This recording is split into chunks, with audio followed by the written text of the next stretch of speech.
Nadi Shodhana. Alors, si je vous ai donné cette respiration, c'est très certainement parce que vous aviez besoin de rééquilibrer votre système nerveux.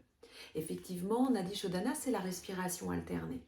Elle va permettre d'équilibrer ce que l'on appelle, nous, en yoga, les nadis, les deux nadis principaux qui seront Inda et Pingala, mais ce que l'on va appeler, dans, on va dire, la médecine occidentale, le système nerveux autonome, le système sympathique et le système parasympathique. Mais tout ça, normalement, j'ai dû vous l'expliquer pendant la séance.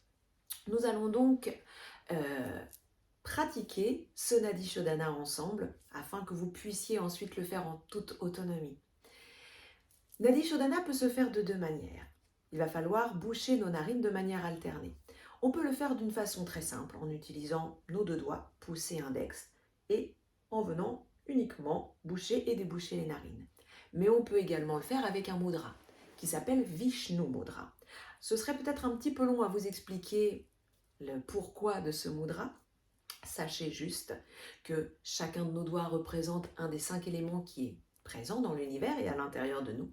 Et le fait de pouvoir mettre en contact certains doigts entre eux ou de les baisser et de les lever nous permet d'augmenter l'énergie et on va dire la symbolique que l'on peut donner à cette respiration notamment. Vishnu Mudra se fait de deux manières, soit en posant l'index et le majeur au milieu du front, et auquel cas vous utiliserez le pouce et l'annulaire pour alterner, soit vous les déposez sur l'intérieur de la main, le mont de Vénus, et vous utilisez de la même façon votre pouce et votre majeur. Admettons que nous utilisions le Vishnu Mudra traditionnel. Nous allons boucher la narine droite, oui. Puis nous allons inspirer par la gauche. Nous bouchons la gauche et bien sûr débouchons la droite. Expire. Inspirez. Je bouche, j'expire.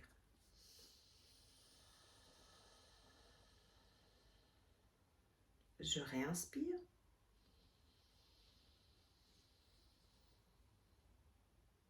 J'expire.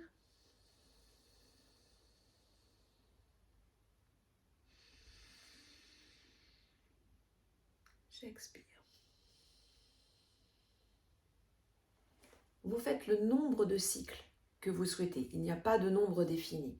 Bien entendu, plus longtemps vous le ferez, mieux ce sera. Terminez juste par l'expiration de la narine droite, de la narine gauche, afin de vous permettre d'activer encore plus le calme. Vous savez, le côté gauche du corps et le côté lunaire, le côté féminin et le côté calmant.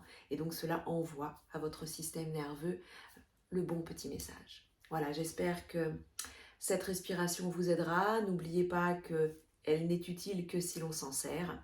Donc je vous souhaite une bonne pratique.